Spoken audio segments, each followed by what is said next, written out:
Brad Pitt is intensifying his legal battle with ex-wife Angelina Jolie over their former French estate, Chateau Miraval.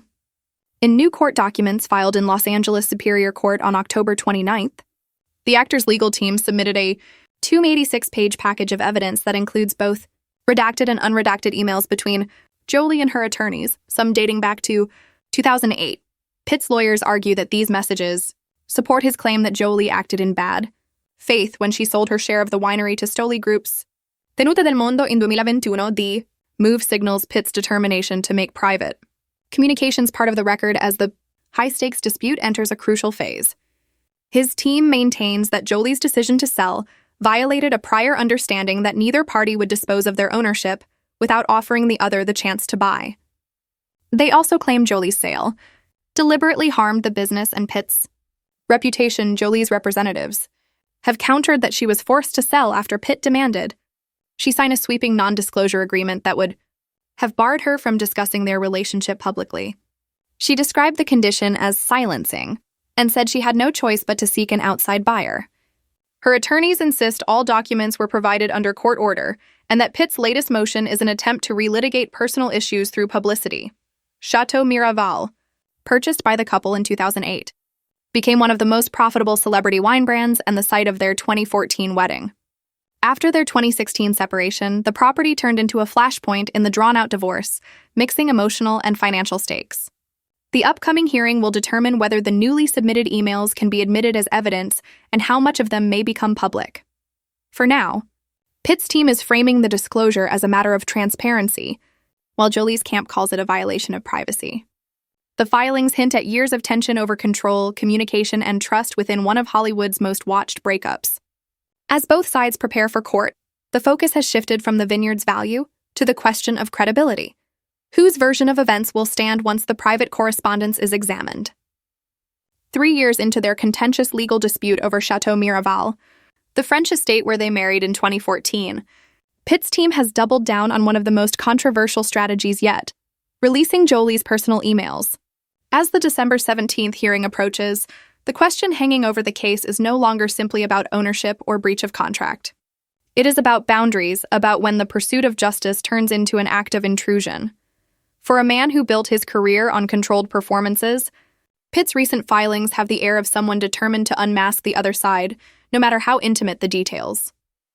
The 286-page compendium his lawyers submitted to Los Angeles Superior Court in late one year, October includes both redacted and unredacted exchanges between Jolie and her legal counsel dating back to 2008. Some of those emails are procedural. Others are deeply personal. In one from May 2021, the Oscar-winning actress confides to her business manager, "I need to remove all stress. I honestly feel I am getting sick from worry." In another passage, she mentions her brother, James Haven Voight. "Financial situations like Jamie, where I just give and don't even get a thank you, is just wrong." There is fatigue in those words, a kind of emotional erosion that cannot be staged. And yet, here they are, printed in legal exhibits, and dissected by the same public that once adored her as Lara Croft and worshipped them together on the red carpet. At the heart of the dispute lies Chateau Miraval, a 1,200-acre property in southern France that once symbolized artistic refuge and family continuity. For years, Pitt and Jolie split their time between its lavender-lined hills and the world's film sets, describing it as their children's sanctuary. They married there in 2014, a private ceremony filled with the laughter of their 6 kids and the quiet hope that this would be their forever home, but forever proved fragile. After their separation in 2016, marked by allegations, investigations, and years of custody negotiations, the estate transformed from refuge to battlefield. In 2021, Jolie sold her share of Miraval to Tenuta del Mondo, a subsidiary of the Stoli Group. Pitt claimed she did so without his consent, breaching their prior agreement to offer him the right of first refusal. He sued in February 2022. What began as a corporate dispute over a luxury winery metastasized into a psychological autopsy of a failed marriage. Now, as the trial date of February 1, 2027 looms somewhere in the future, both parties are entrenched. Pitt's attorneys insist that the withheld emails may prove Jolie coordinated a legal strategy to undercut his ownership. Jolie's team calls it harassment, a continuation of what her lawyer Paul Murphy describes as Mr. Pitt's years-long effort to control and punish Angelina.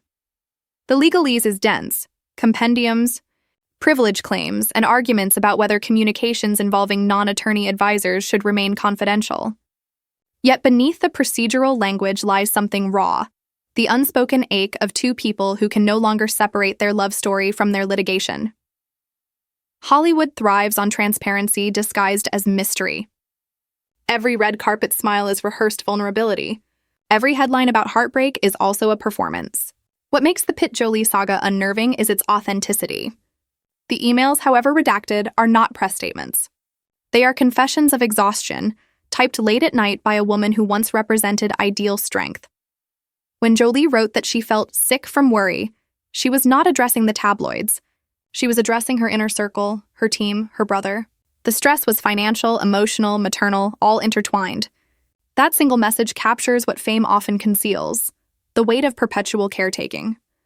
Even as she fought legal wars and raised 6 children largely on her own, Jolie remained the family provider, the decision-maker, the one expected to endure. To see those words now, packaged in a court filing, is to witness something more profound than a celebrity dispute. It is the commodification of intimacy, the way personal pain becomes evidence. Legal experts have quietly debated whether Pitt's approach risks backfiring. The line between discovery and invasion is thin, says one entertainment attorney familiar with high-profile divorces. When you start exposing personal communications, you risk appearing vindictive, not strategic. Pitt, for his part, seems determined to assert control after years of being portrayed as the absent father. Sources close to him told ET that he is focused on clarity, not revenge.